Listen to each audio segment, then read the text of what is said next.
Something came from Baltimore.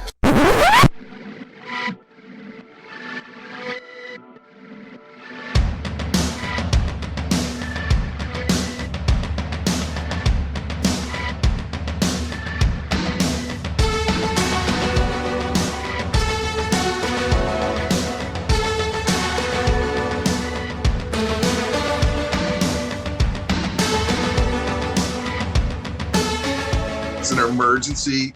Why is it good? We got to stop everything that we're doing and talk about Kate Bush.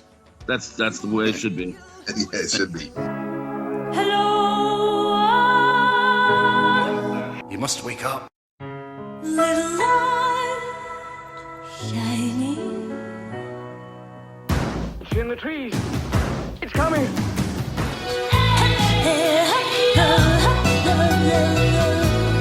But you're loathing.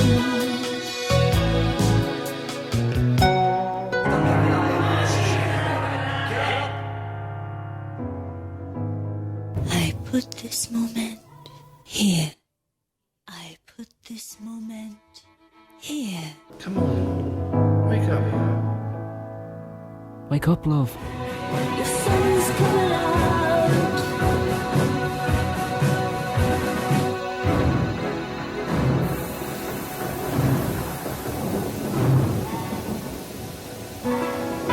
You should make the light, but see your little lights alive.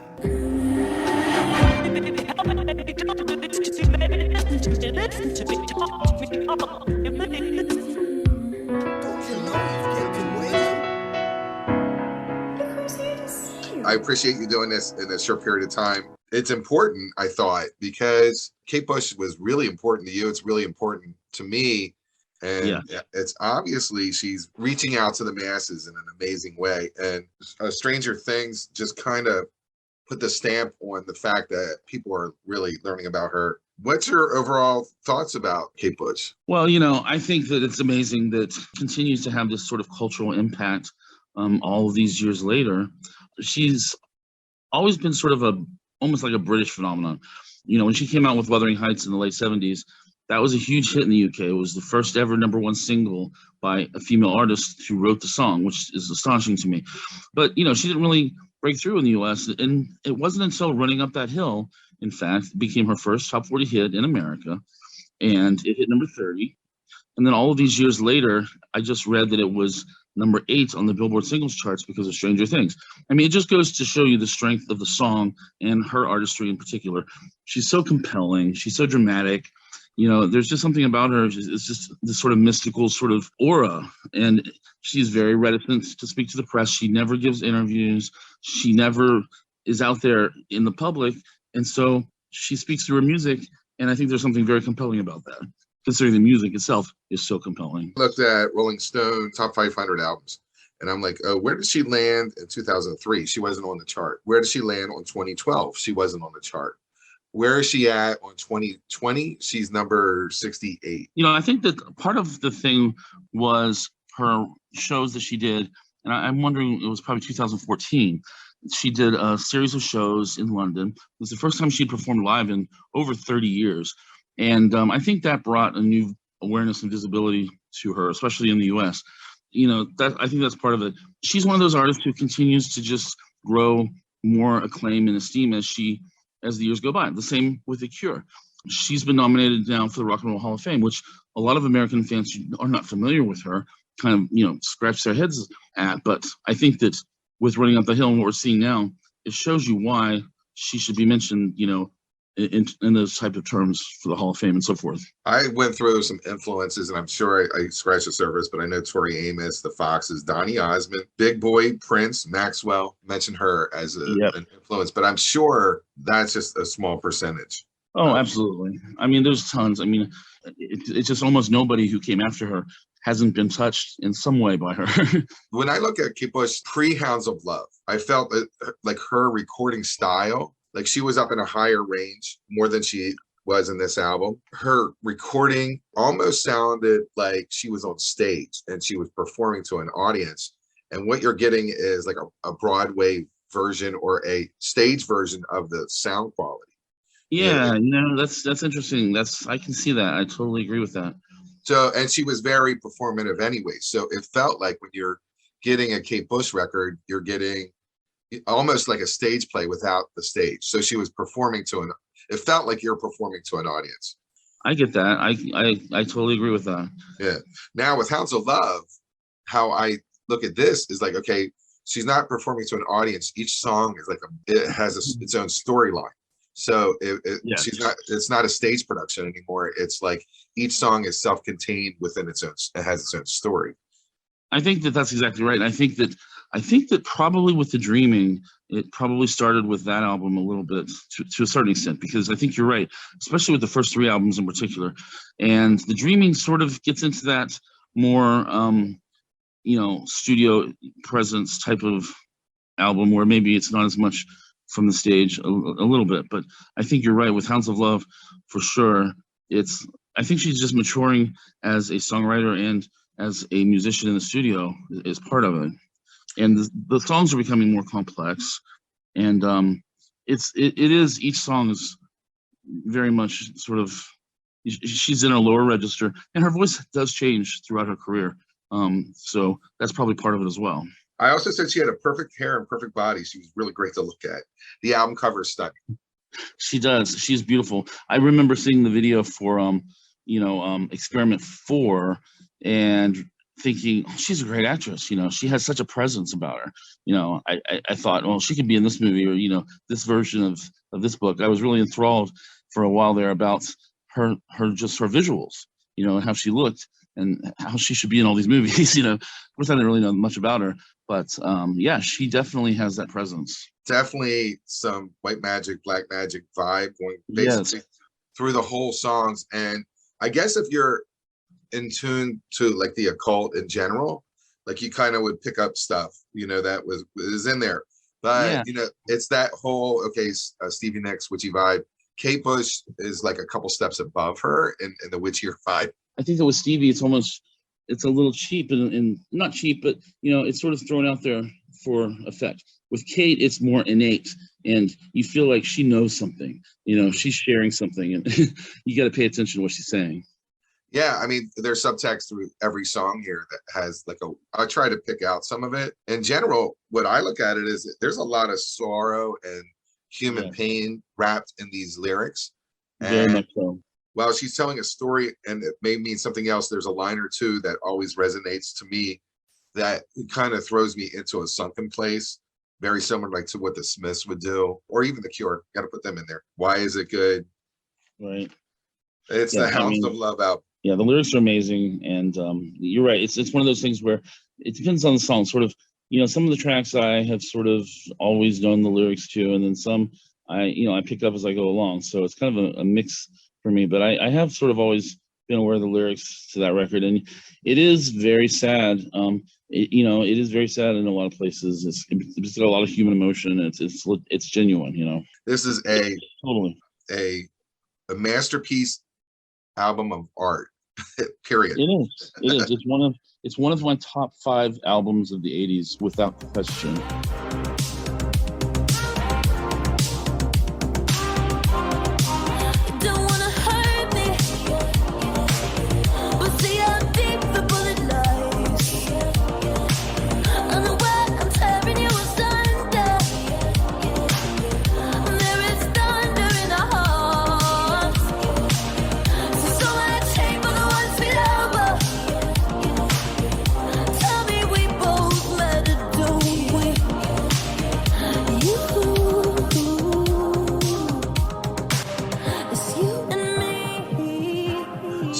Running Up That Hill with a Deal with God obviously is a hot track right now. There's a couple dance versions that came out through the years, so a lot of people are aware that it has tribal drums, and if you take that away, it's just really her synth.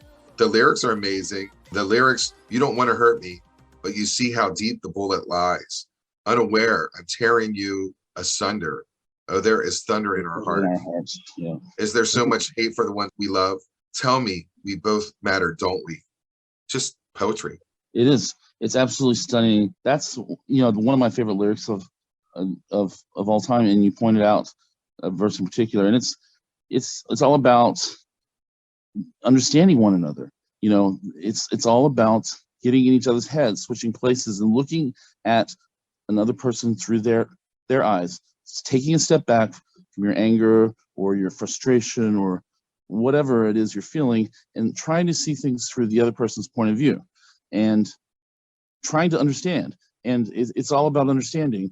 And I think it's something that I try to think about when I get into a conflict or an argument or any kind of situation like that. Try to see things through the other person's eyes.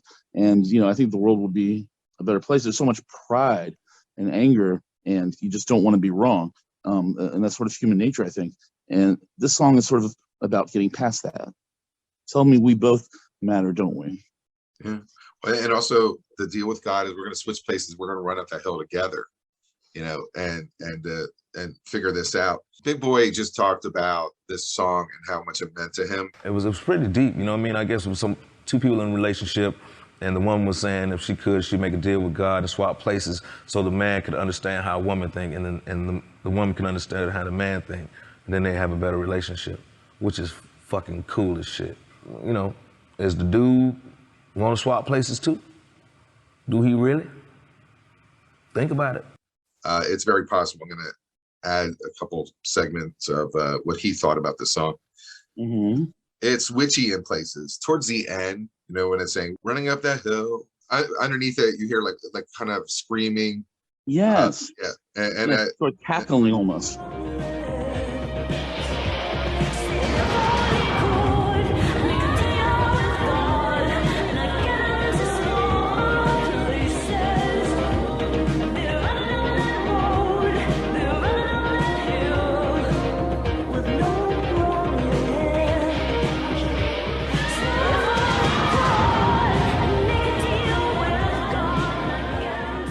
Yeah, that's to me is like a really okay, how did she think to do that, and what does it mean?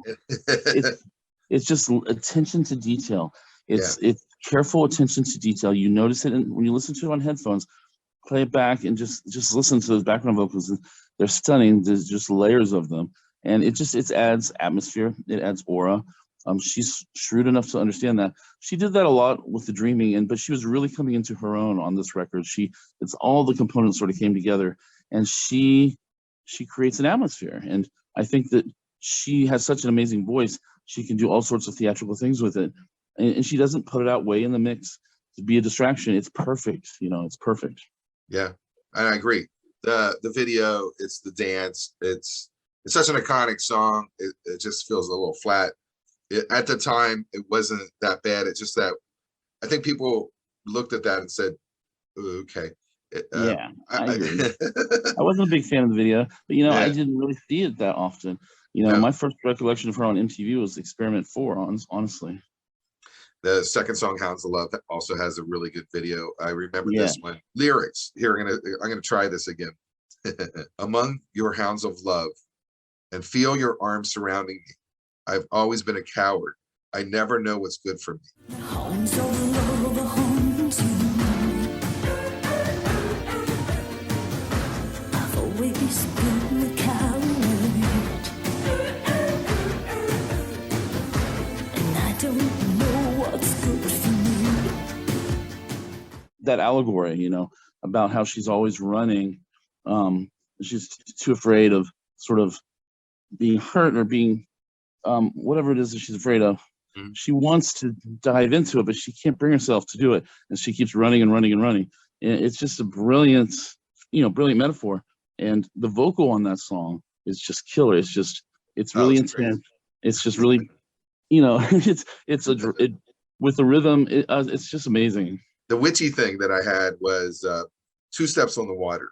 Mm-hmm. 2 steps on the water, and then repeat it, and then we both put our shoes in the water. But that would be like levitating over water. It's just a imagery that is awesome. I don't know what it means, but I don't either, and that's probably exactly what you're probably nailed it, because I haven't actually thought about that particular line. But yeah, you're right.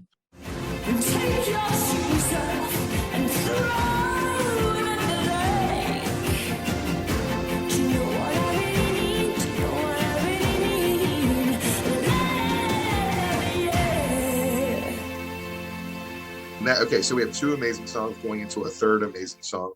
The Big Sky. It's one of my favorite songs on this album. What she had said, it's just basically sitting and watching clouds change, as we used to do as kids, and watching clouds go from one form to another.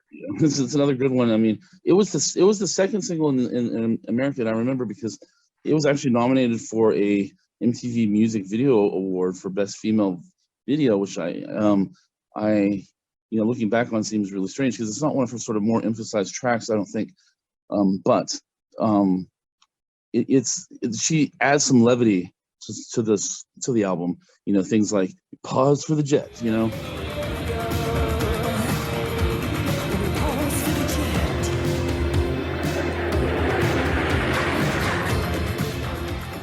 just like little things like that. There's some humor in there and some really good vibe. It's one of the more upbeat tracks for sure, probably the most upbeat track on the record, and it just is infectious. And as it goes, it just builds the vocal layering. It gets a little bit a little bit much towards the end, almost, with all the different things happening. But it's just it's sort of an explosion of sound. I've always loved it. It's almost like joyful cacophony. It's like chaos towards the end. Totally.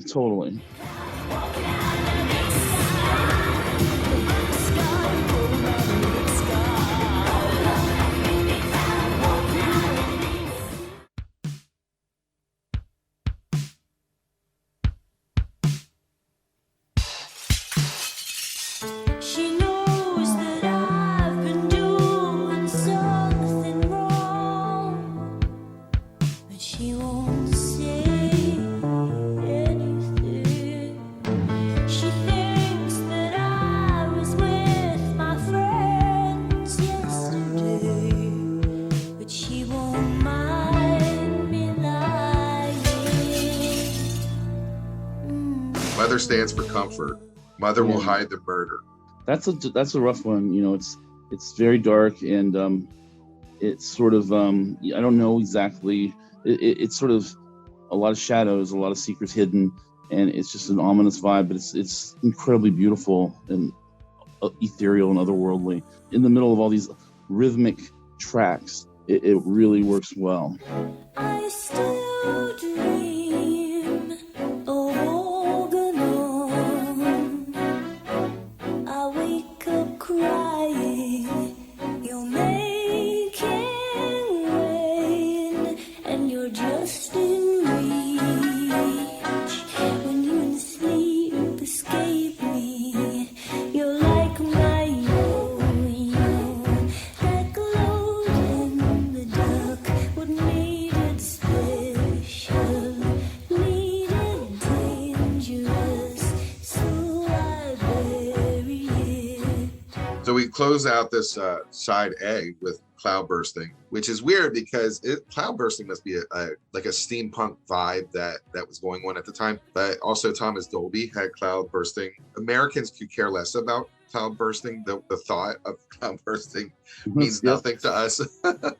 That's true. It's true. Yeah, the video had a very young and handsome Donald Sutherland. Utah Saints sampled it and put something good, which I think maybe helped vitalize Kate Bush or this album.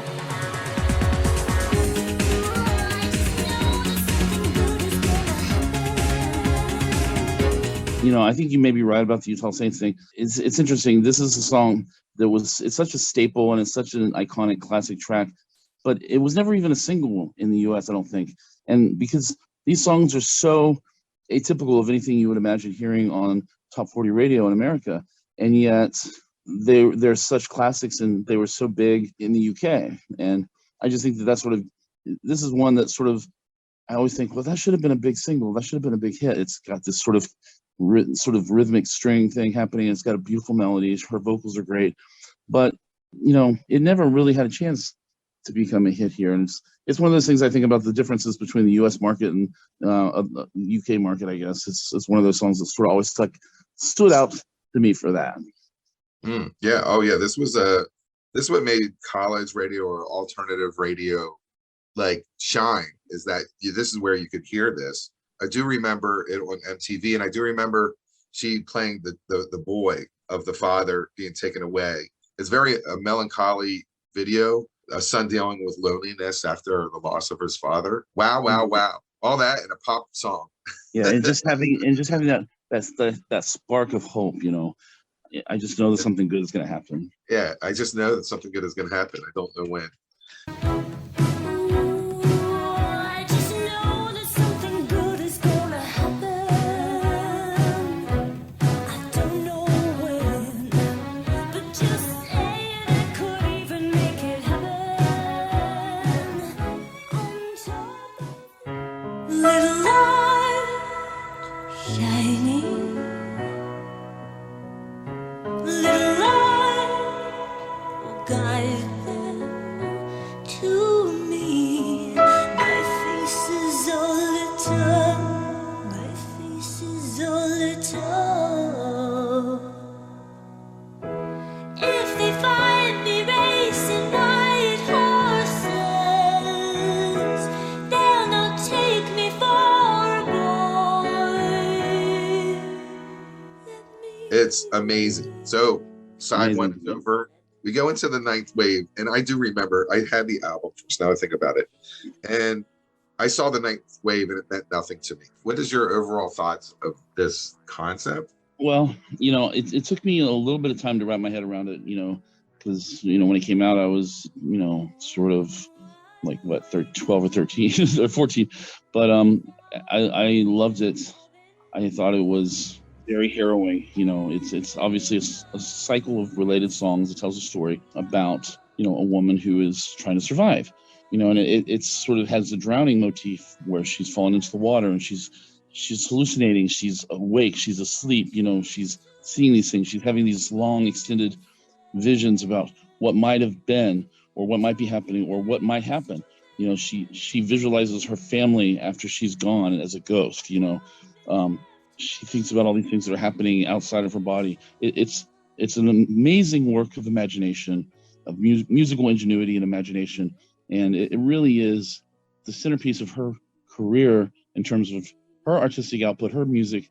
Hounds of Love, the album, but this ninth wave in particular, that's where the heart and soul of it is to me. And Dream of Sheep is with Poppy's heavy with seat. It puts me right into what's going to happen next, which is going underwater. I don't really have any other comments other than it's fantastic and it takes you to the next place. It is stunningly gorgeous. It's beautiful. Her vocal is so crystalline and pure.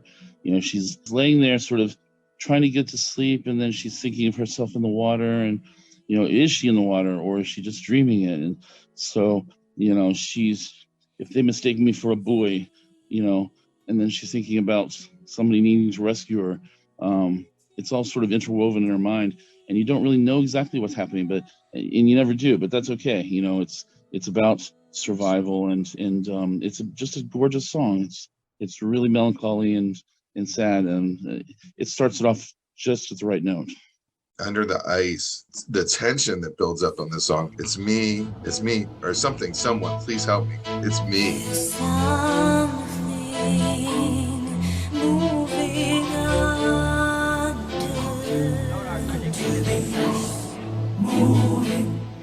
under ice, through water, trying to get out of the cold water. It's me, something, it's me, someone help them.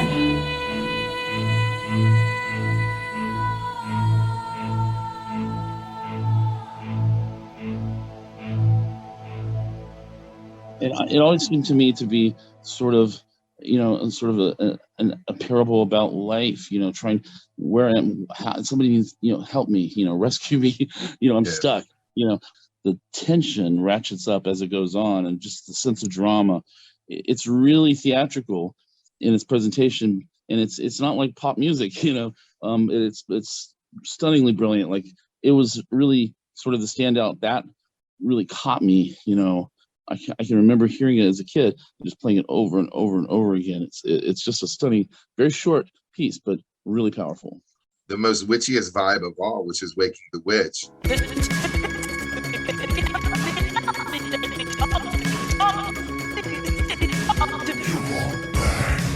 Red roses what Kate Bush said. I think it's very interesting.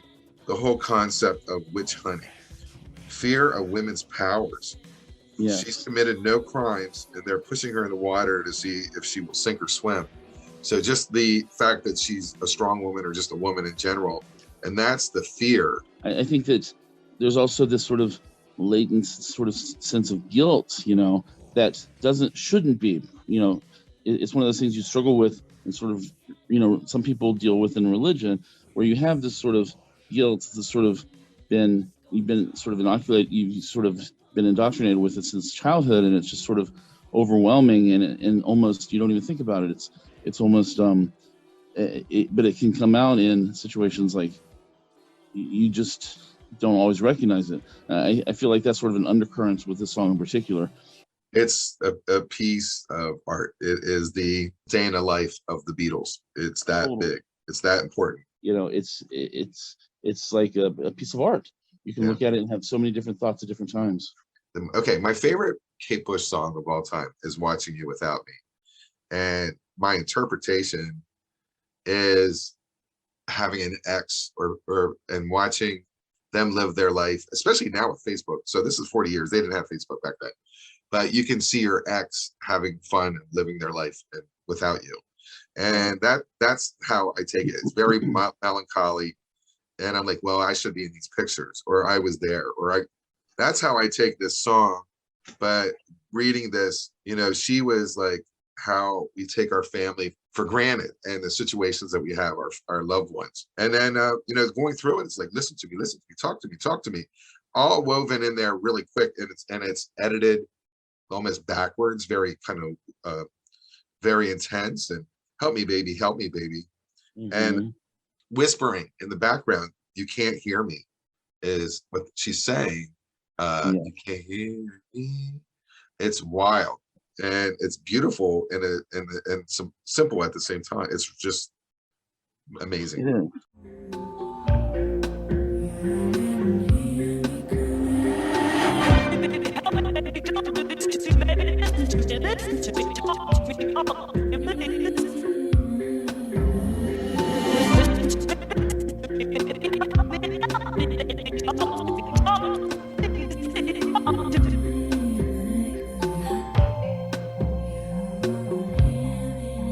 I always sort of viewed it as, her imagining if she doesn't survive, what her family would be going through without her, and how painful it would be sort of as a ghost on the outside looking in, watching that. But it obviously, has different levels in terms of, it could be a relationship that's over, like, like you mentioned, on Facebook, I've experienced that. It's not easy. Not easy. The Jig of Life is, I always thought this was a nightmare experience.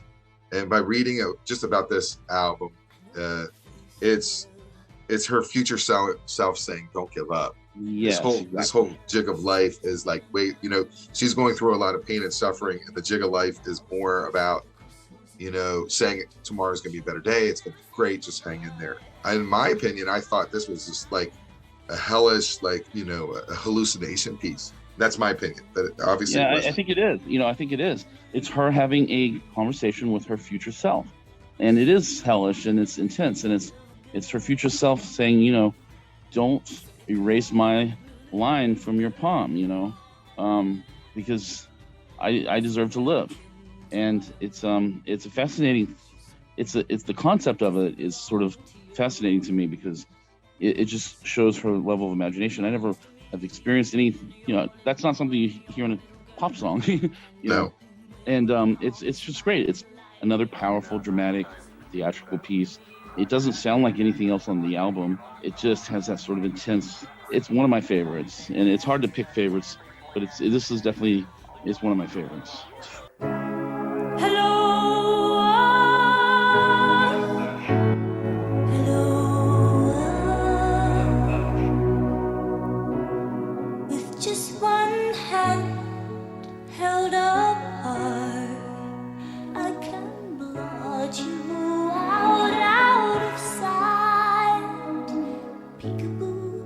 Peekaboo,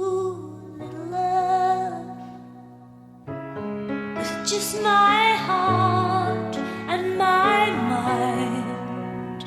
I can be driving home, and you sleep on the sea. Hello Earth is basically wraps all these themes together. It talks about cloud bursting and family, and it It's the talks, climax. yeah. And it's weird because just by doing research, that choral that sounds very haunting was just, she saw the movie Nosferatu, and that sound was prominent throughout the movie. So she wanted to create something like that. That's really a filler piece, to go from one piece to another for this song. But boy, does it really, it seems almost like a religious, either like a very witchy, but it also feels like, an awakening of some sort, in a religious way. It's all the above. Very solemn. It feels very solemn. All the above. Solemn. It is. It's this song is, to me, it's sort of the epic climax. It's the sort of, it's what you're waiting for. It's the big payoff, and it delivers. It pulls it off. Just the melody, sort of the building of the verse and into the sort of, it's just astonishingly beautiful. That's like, I can't even articulate, like, music makes you feel so many things, and this is just spine tingling. The Morning Fog has a great guitar work by John Williams.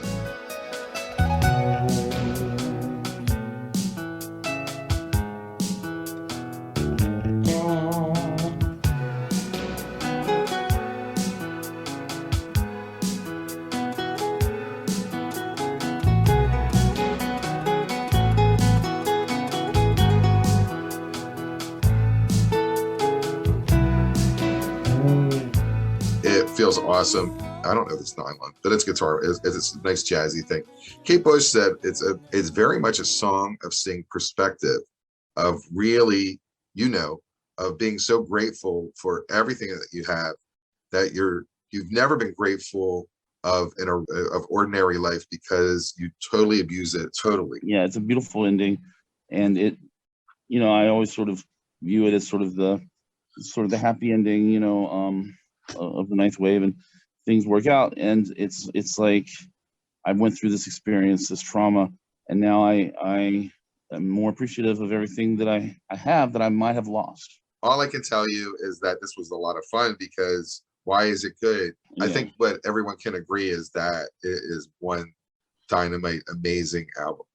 It totally is. It's an absolute classic, and it speaks a lot of different things to a lot of different people, as well it should, because it has that capacity. That's what makes it great.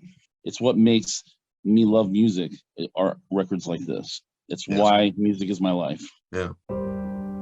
It wouldn't take me long to tell you how to find it, to tell you where we'll meet.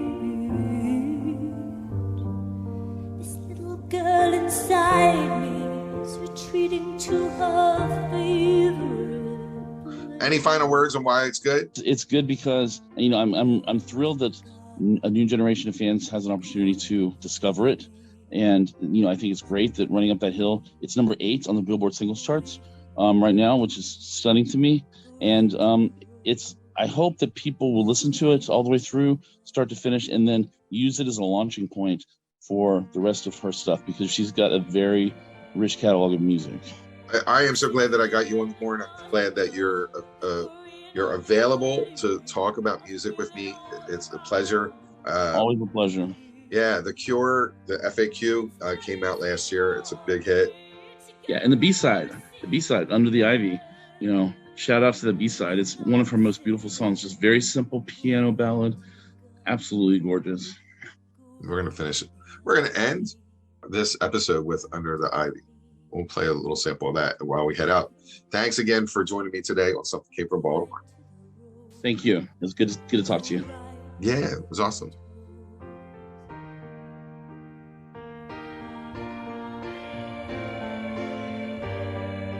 Go into the garden, go under the ivy, go under the leaves.